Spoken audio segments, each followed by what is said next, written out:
Hola, buenas tardes, ¿cómo están? Último día de la semana y hemos trabajado, para mi gusto, en forma muy interesante esta semana con lo que hemos estado con el apóstol Pablo, descubriéndolo, prestando atención a muchos detalles, a muchos elementos que yo creo que los héroes de la Biblia no son para que aprendamos las historias solamente, sino para que podamos tener un contacto personal lo más posible con esas personas que Dios buscó, como en el caso del apóstol Pablo, que hizo una representación particular para que él lo conociera, pero a través de sus actitudes, de sus trabajos, de sus misiones, nosotros podemos darnos cuenta de qué manera había una intención de Dios, eso que en Efesios hemos escuchado tanto al pastor Carlos, de haber sido elegidos, adoptados. Bien, en un caso como este, hemos estado viendo de qué manera esa elección que había hecho el Señor del apóstol Pablo tenía una gran razón, y de todo lo que hemos visto y de lo que vamos a ver todavía en el día de hoy. En una de esas, seguimos el lunes, para ver, había habido una elección en alguien que en primer lugar estaba totalmente disponible, aunque parecía que estaba en la vereda opuesta, estaba en el lugar más lejano posible del Señor.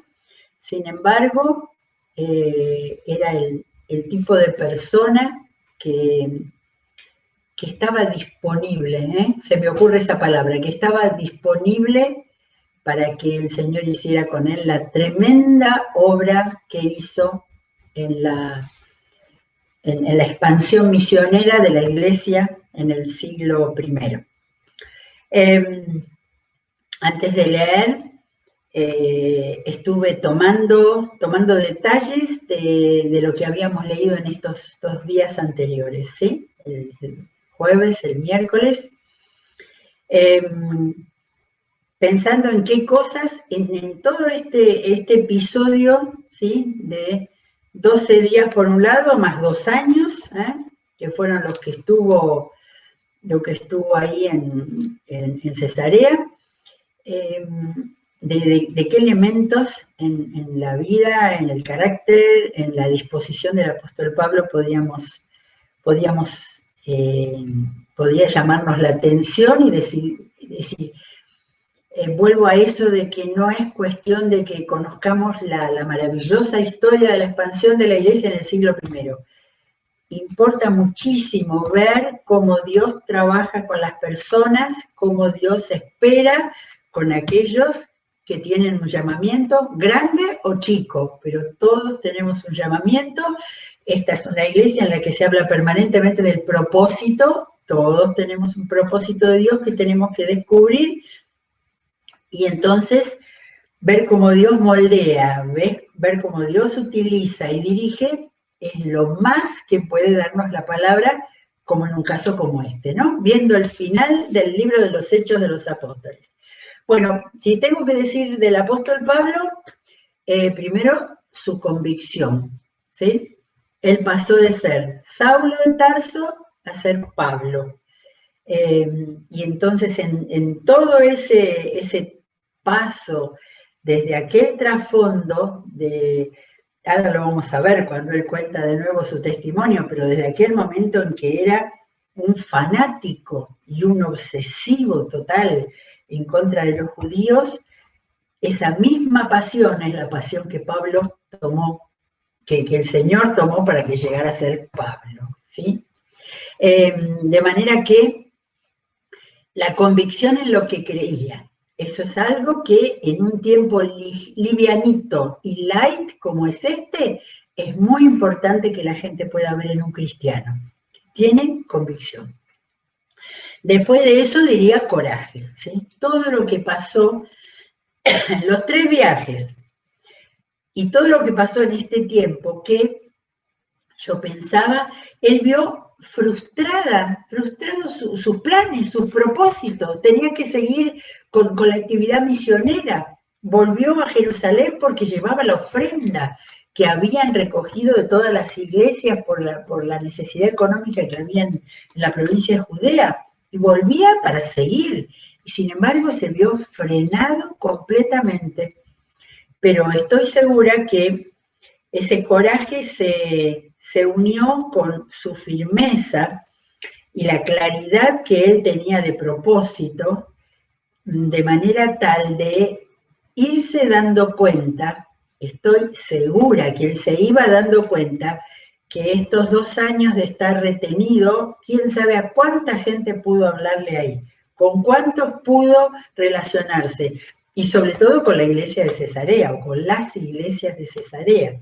Y después, cada momento, cada 2 días y a los 5 días, y cuando venía un gobernador o después venía el otro, en todo eso él debe haber aprovechado, ¿sí? Para dar testimonio, para no sé cuántas cosas, y sobre todo para lo que no lo tenemos muy visible acá, y lo lamento, en el Nuevo Testamento, que son los tiempos de relación con el Padre, ¿sí? Cosa que sí tenemos muchas veces en el Antiguo Testamento, ¿sí? Estoy preparando para los próximos días relación de los grandes hombres de Dios por medio de las oraciones que habían tenido y la forma en que Dios los modeló y los trabajó, y les digo que no, muchas veces. Pero acá Pablo me parece que lo alentaba, lo confortaba, ya vimos en el capítulo 23, 11, cuando le dijo, ánimo, así como has dado testimonio de mí en Jerusalén, es necesario que lo des también en Roma. Y ahí entonces estaba puesto el destino. Muy bien. La otra cosa de Pablo, la integridad. En nada, en estos juicios, en estos encuentros, en nada lo encontraron en una mentira. En todo dijo exactamente, frente a las acusaciones y las mentiras de los otros, desde el abogado hasta los grupos de judíos, en ningún momento él dejó de ser íntegro. La otra cosa es la paciencia. Perdió la paciencia una sola vez con el sumo sacerdote cuando le dijo una barbaridad, y él medio lo insultó, pero inmediatamente se dio cuenta y pidió perdón. En lo demás, le notamos una paciencia de santo en cuanto a saber que todo eso que estaba pasando tenía un sentido. Hasta que llegó, y después el sentido de la oportunidad, que es lo que vamos a ver hoy. Hasta que llegó al momento en que primero tuvo un comandante, segundo tuvo a Félix, que estuve leyendo. Félix había sido esclavo. Félix se llamaba Antonio. Antonio Félix había sido esclavo junto con su hermano. Félix terminó de gobernador de Judea y Samaria, y su hermano era uno de los asesores del emperador en Roma. Pero decía el comentarista, pero era un tirano que fue un lujurioso, un tirano en sus funciones, pero que tenía alma de esclavo, ¿no? Así nomás lo ficharon a Félix. Y por algo, aparentemente, hay datos por los cuales lo sacaron y pusieron a Porcio Festo como el otro gobernador que tiene también relación con Pablo y que tiene a su cargo, y que es el que llama al rey Agripa. ¿Quién era este rey Agripa? Era Herodes Agripa II. Así que era un Herodes, y él se presentó, dice, con Berenice, y yo me mandé sin averiguar que era la esposa. No, Berenice era su hermana, ¿sí? Herodes Agripa I había sido padre de este Herodes Agripa y de Berenice. Y Herodes Agripa II tenía a su cargo como rey, a lo que no sé por qué lo llamaban rey, como rey mucho más allá de Galilea, al otro lado del río Jordán, una serie de provincias romanas, era más importante que Porcio Festo, porque tenía a su cargo un reinado, digamos, sobre varias provincias romanas de la antigua Israel. Bien, entonces quedamos ayer, y vuelvo a leer, 25-23, al día siguiente, Agripa y Berenice, su hermana, se presentaron con gran pompa y entraron en la sala de la audiencia acompañados por oficiales de alto rango y por las personalidades más distinguidas de la ciudad. Festo mandó que le trajeran a Pablo y dijo, y ahí vamos a ver otro discurso de un político, Rey Agripa y todos los presentes, aquí tienen a este hombre. Todo el pueblo judío me ha presentado una demanda contra él. Todo el pueblo judío. Tanto en Jerusalén como aquí en Cesarea, pidiendo a gritos su muerte. He llegado a la conclusión de que él no ha hecho nada que merezca la muerte, pero como apeló al emperador, he decidido enviarlo a Roma. El problema es que no tengo definido nada que escribir al soberano acerca de él. Por eso lo he hecho comparecer ante ustedes y especialmente delante de usted, Rey Agripa, para que como resultado de esta investigación tenga yo algunos datos para mi carta. Me parece absurdo enviar un preso sin especificar cargos contra él, ¿sí? Discurso de político, total. Después de todo lo que había escuchado, era imposible que no pudiera escribir unas líneas explicando ante Roma qué pasaba con este hombre a quien ningún romano había encontrado ninguna cosa digna de apresarlo siquiera y que en cambio era un problema religioso de los judíos. Pero como todo venía preparado de arriba, esto era perfecto para que el apóstol Pablo llegara en ese momento ante la mejor audiencia que pudo haber tenido antes de la mejor audiencia que habrá tenido en Roma y de la cual no hemos podido saber. Entonces Agripa le dijo a Pablo, tienes permiso para defenderte, ¿sí? Pablo hizo un ademán con la mano y comenzó así su defensa. La palabra defensa era la palabra literal y lógica. Sin embargo, para Pablo esto iba a ser mucho más que una defensa. Y ahora lo vamos a ver. Rey Agripa, para mí es un privilegio presentarme hoy ante usted para defenderme de las acusaciones de los judíos, sobre todo porque usted está bien informado de todas las tradiciones y controversias de los judíos. Por eso le ruego que me escuche con paciencia. Agrego humildad a todas las características del apóstol Pablo, ¿sí? Y esto de decirle que él estaba bien enterado, no hay duda, es posible que Herodes Agripa II hiciera mucho tiempo que hubiera estado ahí en el antiguo Israel, en todas las provincias, y que conociera mucho de la vida religiosa judía. Todos los judíos saben cómo he vivido desde que era niño, desde mi edad temprana entre mi gente y también en Jerusalén. Ellos me conocen desde hace mucho tiempo y pueden atestiguar, si quieren, que viví como fariseo de acuerdo con la secta más estricta de nuestra religión. Y ahora me juzgan por la esperanza que tengo en la promesa que Dios hizo a nuestros antepasados. Esta es la promesa que nuestras 12 tribus esperan alcanzar rindiendo culto a Dios con diligencia día y noche. Así que mostraba su integridad como religioso judío, de la cual Agripa seguramente conocía por estar muy cercano a los dirigentes religiosos. Y sigue. Es por esta esperanza, oh rey, por si se distraía decirle, oh rey, por lo que me acusan los judíos. ¿por qué les parece a ustedes increíble que Dios resucite a los muertos? Venimos de ver muchas formas y lenguajes, los distintos lenguajes usados, ¿eh? No hay nada mejor que hacer una pregunta para lograr la atención y para que el otro tenga que de alguna manera elaborar una respuesta. Le pregunta, ¿por qué les parece a ustedes increíble que Dios resucite a los muertos? Y todavía no había dicho nada de Jesús.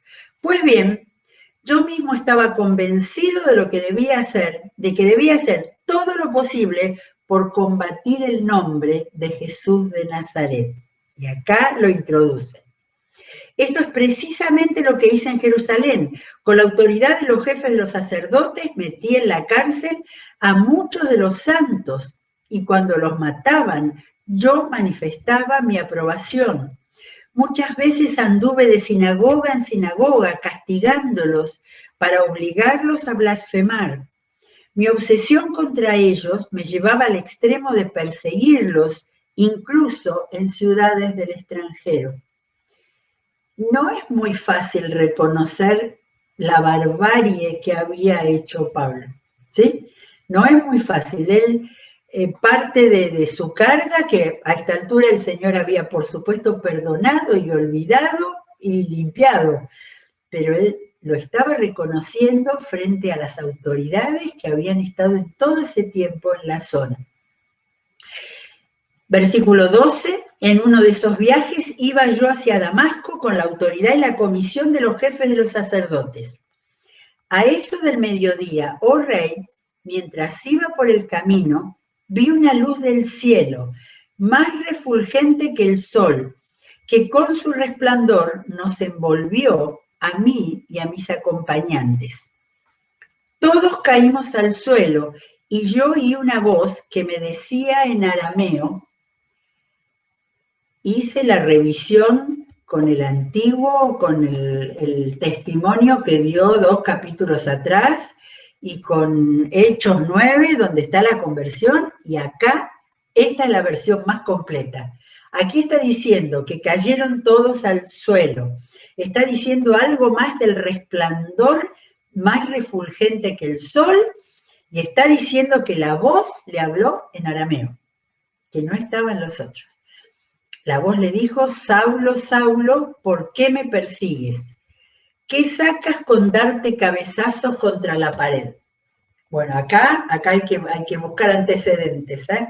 Esta es una versión más moderna, la NBI, y entonces eso de darle golpes contra el aguijón era un poco más compleja. Esta es una versión modernizada, ¿no? Lo mismo, es decir, una cosa que nadie debiera hacer de darse cabezazo contra la pared, ni tampoco golpearse contra un aguijón.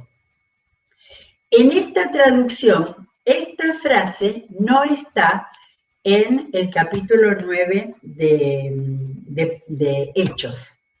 Sí está en Reina Valera, que debe ser que ha sido puesta, más los manuscritos más antiguos con los que se trabajó Reina Valera, y que figuraba aquí, en este capítulo 26, de cuando él mismo contó frente al rey Agripa, ¿sí?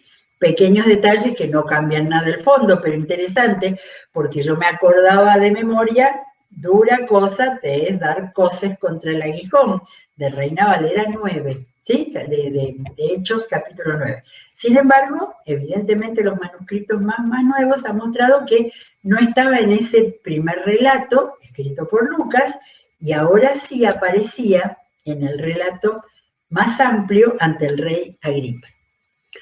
Bien, y viene mucho más amplio ahora porque Pablo le va a decir al rey Agripa todo lo que le tenía que decir del Evangelio de Jesucristo. Acá desplegó la evangelización más completa. Yo soy Jesús a quien tú persigues. Le preguntó, entonces pregunté, ¿quién eres, Señor? Yo soy Jesús a quien tú persigues. Me contestó el Señor, ahora ponte en pie y escúchame. Me he aparecido a ti con el fin de designarte siervo y testigo de lo que has visto de mí y de lo que te voy a revelar. te libraré de tu propio pueblo y de los gentiles. Te envío a estos para que les abras los ojos y se conviertan de las tinieblas a la luz y del poder de Satanás a Dios, a fin de que, por la fe en mí, reciban el perdón de los pecados y la herencia entre los santificados. Evangelio completo predicado por Pablo allí ante el rey Agripa, ante el gobernador y ante toda la gente súper distinguida de la ciudad. La evangelización más tremenda. Es decir, por lo que tenemos en los otros relatos, no le dijo todo eso junto. Jesús seguramente se lo dijo después. Tampoco cuenta que fue llevado, que se quedó ciego, que fue llevado por Ananías a Damasco. No, eso no era para ellos, eso era para los judíos. Lo contó en el otro capítulo donde habló ante el consejo de los judíos. Pero acá a estos gentiles que estaban ahí les predicó totalmente, completamente. Mencionó a Satanás, mencionó a la fe, perdón de los pecados y herencia entre los santificados. Así que, rey Agripa, no fui desobediente a esa visión celestial, ¿sí? Un golpe impresionante para el corazón de esa gente curiosa o no curiosa que estaba escuchando. Y siguió. Al contrario, comenzando con los que estaban en Damasco, siguiendo con los que estaban en Jerusalén y en toda Judea, y luego con los gentiles, a todos les prediqué que se arrepintieran y se convirtieran a Dios y que demostraran su arrepentimiento con sus buenas obras. Completó el mensaje ahí. Solo por eso los judíos me prendieron en el templo y trataron de matarme. Pero Dios me ha ayudado hasta hoy y así me mantengo firme, testificando a grandes y pequeños. No he dicho sino lo que los profetas y Moisés ya dijeron que sucedería, que el Cristo padecería y que siendo el primero en resucitar, proclamaría la luz a su propio pueblo y a los gentiles. Muy fuerte para toda esa gente, muy fuerte. Al llegar Pablo a este punto en su defensa, Festo, el gobernador, interrumpió. «¡Estás loco, Pablo!», le gritó. «El mucho estudio te ha hecho perder la cabeza». Reina Valera dice, las muchas letras te han vuelto loco. Qué reconocimiento de su nivel intelectual, pero el mensaje había escuchado, había prestado atención. Esto era el gobernador. «No estoy loco, excelentísimo Festo», contestó Pablo. Lo que digo es cierto y sensato. Y giró y se dirigió al rey. El rey está familiarizado con estas cosas y por eso hablo ante él con tanto atrevimiento. Estoy convencido de que nada de esto ignora, porque no sucedió en un rincón. Rey Agripa, ¿cree usted en los profetas? A mí me consta que sí. Y Agripa le dice, un poco más y me convences a hacerme cristiano. Y Pablo le contesta, sea por poco o por mucho, le pido a Dios que no solo usted, sino también todos los que me están escuchando hoy, lleguen a ser como yo, aunque sin estas cadenas. Así que este mensaje tuvo llamamiento y todo, ¿sí? Yo creo que de alguna manera este es un ejemplo de cómo tenemos que presentar el Evangelio. Quizás no con todos los detalles de una sola vez. Él tenía una oportunidad, tenía un estrado, Pablo estaba paradito y todos atentos y escuchando e interesados ante ese bicho raro que venían a Jerusalén. Pero estaban escuchando. Y seguramente el Espíritu Santo estaba ahí trabajando. No sabemos de nada que haya pasado. Pero Agripa en su zona, Festo en Judea y Samaria, estaban rodeados de iglesias cristianas, así que Dios sabe el final de esta historia. Muy bien, entonces el rey se levantó y también el gobernador, Berenice y los que estaban sentados con ellos. Al retirarse decían entre sí, este hombre no ha hecho nada que merezca la muerte ni la cárcel. Y Agripa le dijo a Festo, se le podría poner en libertad a este hombre si no hubiera apelado al emperador.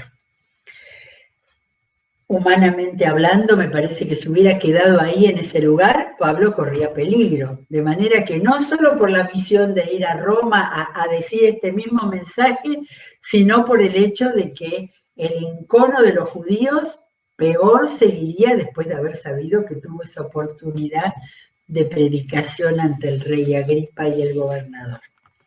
Así que bueno, acá termina el capítulo 26 y estos 3, 4 discursos que hemos visto de Pablo, ahí está una extraordinaria oportunidad que creo que nos tiene que desafiar.